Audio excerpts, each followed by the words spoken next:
तो पाकिस्तान के इस्लामाबाद में अमेरिका इजराइल की जो मीटिंग चल रही है उसका इंतज़ार पूरी दुनिया को है। CNN के हवाले से एक बड़ी खबर यह है कि चाइना ईरान को डिफेंस सिस्टम भेजने की तैयारी कर रहा है। वॉल स्ट्रीट जर्नल के हवाले से एक खबर आज प्रिंट हुई है कि ईरान के पास मिसाइलों का अभी भी बहुत बड़ा जखीरा है। ईरान के पास मिसाइलों का इतना बड़ा जखीरा है कि अगर ये शांति वार्ता युद्ध विराम टूटता है तो अभी भी वो इजराइल और अमेरिका की नाक में दम कर सकता है। तीसरी और सबसे बड़ी खबर यह है कि जो अमेरिका के लिए बेहद दुखद खबर है कि ईरान खुद जो स्टेट ऑफ हार्मुज में उसने सुरंगें बिछाई हैं, जो बारूदी सुरंगें बिछाई हैं, उसको खोज पाने में नाकाम है। ईरान खुद भी ये पता नहीं लगा पा रहे कि कितनी बारूदी सुरंगें और कहां कहां उसने समंदर के नीचे बिछाई हुई हैं। पाकिस्तान के इस्लामाबाद में ईरान का एक प्रतिनिधिमंडल और अमेरिका का एक प्रतिनिधिमंडल और अमेरिका के उपराष्ट्रपति जेडी वेंस के साथ उनकी एक टीम सीज फायर की शर्तों के मंथन में जुटे हुए हैं। पाकिस्तान ने अमेरिका और ईरान की इस मीटिंग का फॉर्मेट बिल्कुल अलग रखा है। अमेरिका और इजराइल के नुमाइंदों को अलग अलग बिठाया गया है। कागजी कार्रवाई के जरिए दोनों से बातचीत हो रही है। कहीं ऐसा ना हो कि दोनों आमने सामने बैठे हों, एक दूसरे को शब्दों के जरिए या हाथापाई की नौबत आ जाए या आवाज ऊंची करने की नौबत आ जाए, कहीं ये पूरा मामला खटाई में न पड़ जाए। लिहाजा इस चीज का ध्यान रखा गया है कि कोई भी किसी को अपमानित न करे। दोनों को अलग अलग बैठाया गया है। सिर्फ संदेशों का आदान प्रदान हो रहा है। तीसरी बड़ी बात यह है कि अगर चाहे जेडी वेंस या उनकी टीम डोनाल्ड ट्रंप से अकेले में बात कर सकते हैं। ईरान की टीम चाहे तो अपने सुप्रीम लीडर से या ईरान में किसी से भी फोन के जरिए राब्ता कर सकती है। आमने सामने बैठने से इस बात का डर है कि कहीं एक दूसरे पे लोग गुस्सा ना हो जाए, एक दूसरे को अपमानित ना करें। लिहाजा दोनों को अलग अलग बिठाया गया है और आला कमान से जब चाहें जितनी देर बात भी कर सकते हैं। ईरान के प्रतिनिधिमंडल में संसद के स्पीकर मोहम्मद गालिबाफ, विदेश मंत्री अब्बास अराक्ची समेत 71 लोग शामिल हैं और अमेरिका की तरफ से ट्रंप के विशेष दूत के तौर पर काम कर रहे हैं स्टीव विटकॉफ और ट्रंप के सलाहकार की भूमिका निभाने वाले उनके दामाद जेरेड कुशनर दर्जनों लोगों के साथ इस मीटिंग में आए हुए हैं। इस मीटिंग का क्या नतीजा निकलता भी है या नहीं निकलता, ये वार्ता कामयाब होती है, फ्लॉप होती है, ये तो अभी बताना मुश्किल है। मीटिंग से पहले ही डोनाल्ड ट्रंप ने ईरान को एक बहुत बड़ी धमकी दी है।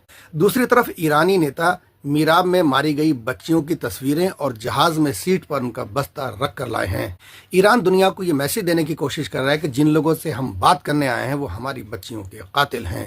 ट्रंप ने मीटिंग से पहले एक बड़ी धमकी दी। उन्होंने कहा कि ईरान केवल जिंदा इसलिए है ताकि वो नेगोशिएशन यानी बातचीत कर सके, वरना उनके पास इतनी ही ताकत है कि स्टेट ऑफ हार्मुज पर वसूली कर सकें। साथ ही डोनाल्ड ट्रंप ने यह भी कहा है कि उनके घातक हथियार युद्ध पोत पर लोड हो रहे हैं और ईरान कह रहा है कि अमेरिका के इतिहास धोखा देने वाला है। ईरान ने कहा है कि हमारी भी उंगलियां ट्रिगर पर हैं, हम सीज फायर के लिए बात करेंगे। ईरान ने कहा है कि लेबनान पर बमबारी इजराइल बंद करे और हमारे बिलियंस डॉलर के जो फ्रीज एसेट है उनको अनफ्रीज करने की शर्त आप पूरी करें। ईरान चाहता है कि बातचीत पॉजिटिव हो और $100 मिलियन की जो अमेरिका की सैंक्शन के बाद उनकी प्रॉपर्टी जो फ्रीज कर दी गई है उसको अनफ्रीज करे। 28 फरवरी को अमेरिका ने मिनाब के एक स्कूल में हमला किया था जिसमें 150 से ज्यादा बच्चियां मारी गई थी। साथ ही आयतुल्लाह खामनेई साहब उनके पूरे परिवार को 30 से ज्यादा बम गिराकर अमेरिका ने हलाक कर दिया, जिसके जवाब में ईरान ने बड़ी कार्रवाई की। अमेरिका के ठिकानों पर, वेस्ट एशिया के ठिकानों पर एयर डिफेंस सिस्टम को तबाह किया, F-35 को गिराया, एवन के उनके कंट्रोल रूम को निशाना बनाया, सऊदी एयरबेस को निशाना बनाया। कहा यह भी गया कि चीन और रशिया पीछे से ईरान की मदद कर रहे हैं। खबर सामने आ रही है कि चाइना अगले हफ्ते ईरान को एयर डिफेंस सिस्टम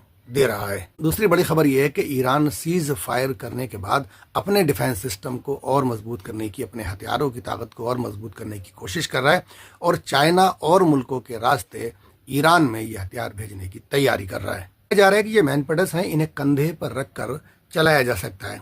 मतलब ये इस तरह की मिसाइल हैं कि इन्हें कंधे पर रखकर भी चलाया जा सकता है, यानी कि कम ऊंचाई पर उड़ने वाले जहाजों को इसके जरिए आसानी से गिराया जा सकता है। हालांकि सीज फायर होने के 3 दिन पहले ईरान के एयर डिफेंस सिस्टम ने जिस तरह से काम किया, अमेरिका के 2 जेट गिराए, 3 हेलीकॉप्टर गिराए, दर्जनों ड्रोन गिराए। खबर यह है कि कुल मिलाकर 1.5 दर्जन एयरक्राफ्ट सब अमेरिका के ईरान ने तबाह कर दिए। अमेरिका ये चाहता है कि ये युद्ध विराम अमेरिका की शर्तों पर हो और हो सकता है कि ईरान अमेरिका की शर्तों के सामने न झुके। इसी बीच अमेरिकन फोर्सेज, अमेरिकन युद्धपोत, वारशिप, पैराट्रूपर्स वेस्ट एशिया की तरफ रवाना हो रहे हैं, जो एक संदेश है कि अमेरिका पीछे तैयारी भी कर रहा है और इस 2 हफ्ते के युद्ध विराम का फायदा उठा रहा है। साथ ही खबर ये आ रही है कि ईरान भी तैयारी कर रहा है। मतलब एक तरफ बात भी चल रही है और दूसरी तरफ दोनों लड़ने की तैयारी भी कर रहे हैं। अगर ये वार्ता विफल होती है तो ये युद्ध दोबारा शुरू हो सकता है। ईरान ने जब अमेरिका का F-15 गिराया था तो डोनाल्ड ट्रंप ने कहा था कि कंधे से मिसाइल चलाया गया था, कंधे पर रखकर मिसाइल चलाया गया था, जिससे F-15 को गिराया गया। CNN ने खबर छापी है कि चीनी कंपनियां पहले से ही ईरान को कुछ प्रतिबंधित टेक्नोलॉजी बेच रही हैं, जिससे ईरान हथियार बना सकता है। डोनाल्ड ट्रंप ने स्ट्रेट ऑफ हॉर्मुज खुलवाने के लिए चीन से भी मदद के लिए कहा था। साथ ही उन्होंने ये कहा था मैं चीन का दौरा टाल सकता हूँ। डोनाल्ड ट्रंप दरअसल चीन जाने वाले हैं। उन्होंने कहा था कि अगर ये चाइना ने मेरी मदद नहीं की तो हो सकता है मैं चीन ना जाऊं, और उनका जाना फिलहाल टल गया है। दरअसल ईरान का चीन और रूस दोनों के साथ पुराना मिलिट्री और आर्थिक रिश्ता है। साथ ही ईरान 90% तेल ईरान से खरीदता है। अमेरिका और इजराइल के हवाई हमले लगातार होने के बाद भी ईरान के पास हजारों बैलिस्टिक मिसाइलें बची हुई हैं। ईरान ने दशकों में पहाड़ी और जमीन के अंदर मजबूत बंकर बनाकर उन्हें रखा हुआ है, और ईरान के लॉन्चर अभी सुरक्षित हैं। और इन अमेरिकी अधिकारियों के मुताबिक ईरान इन बंकर से लॉन्चर निकालकर फिर से इस्तेमाल कर सकता है।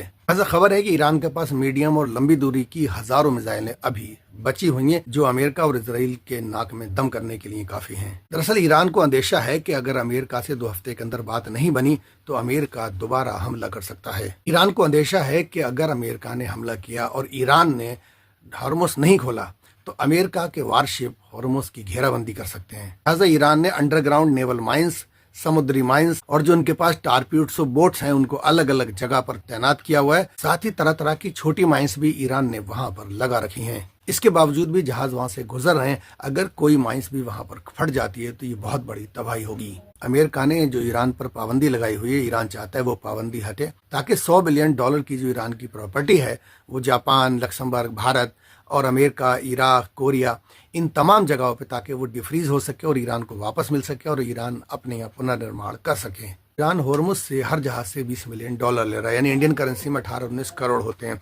डोनाल्ड ट्रंप कह रहे हैं कि ये अच्छी अपॉर्चुनिटी है, दोनों मिलकर काम करते हैं। तुम अगर किसी से वसूलोगे तो अपराध है, लेकिन दोनों मिलकर वसूलते हैं तो ये कोई अपराध नहीं होगा। तो दुनिया की नज़र इस वक्त इस मीटिंग के नतीजे पर है। इस वीडियो में इतना ही, मिलते हैं किसी और वीडियो।